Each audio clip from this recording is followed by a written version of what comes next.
Мне сообщают, что на канале Россия-24 прошел фильм про Чихачева. И меня там упомянули. Ну и облили грязью по самое не хочу, как говорится. Вот 3 человека льют и свое видение высказывают. Ну и естественно там представитель епархии, двоеженец Ефанов, которому, в общем-то, больше и нечего делать, как отстаивать ту позицию, которую его наметили отстаивать. То есть это же не его инициатива. Я думаю, это инициатива митрополии Ивановской, потому что даже епископ на это не способен. Ну, а то, что на канале появилось, я этого ожидал. То есть здесь задействованы очень огромные силы. А деньги у тех, кому нужен храм с этими иконами, очень немаленькие. Посмотрите, вчера украли икону, которую подарил Владимир Владимирович Путин, Валаам. Из монастыря украли.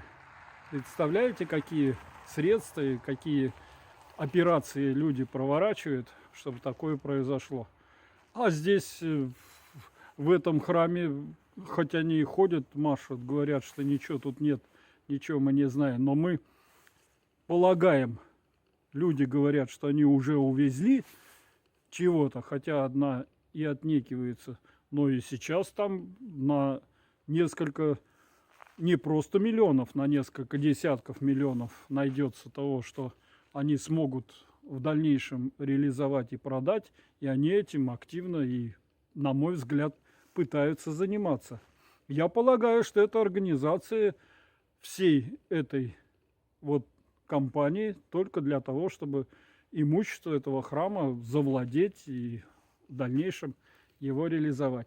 Ну а исполнители, понятно, продажные журналисты всегда найдутся, тем более тогда, когда вот деньги такие огромные задействованы. И что эти продажные журналисты им дадут? Что им дадут? Ну и вообще, что это такое за телевидение, которое вот так, когда не закончилось уголовное дело, само вот приехал и вот у кого попало для того, чтобы поддержать, набрало.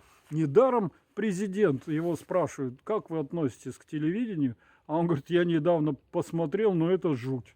Вот это жуть, Владимир Владимирович, вот это жуть. Вот эти корреспонденты, их можно купить, и кого хочешь грязью облить с помощью их, а потом этот человек должен вот жить и отмываться. Поэтому ничего в стране нет, поскольку есть люди, желающие всех задолбать или себе все отнять, и есть продажные правоохранительные органы, журналисты и так далее, которые могут в этом поучаствовать ради блага этих людей. Так что ничего, друзья, держимся. И держимся почему? А с нами Бог.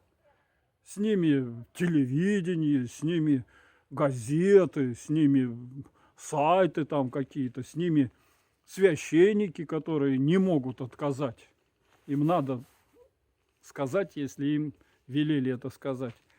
А с нами Бог, а с нами народ. Мы народ. Мы народ. Вот эти миллионы, которые побывали в Чихачево, это народ, епархия. Так что, я думаю, победим. Хотя тот результат, который нам как бы интересен, он уже есть. Уже у Чихачева есть любовь, есть уже признание всех чад отца своего духовного. Все уже есть, уже победили на самом деле. Ну, давайте досмотрим всю эту комедию до конца. Здоровья всем, радости. Аминь.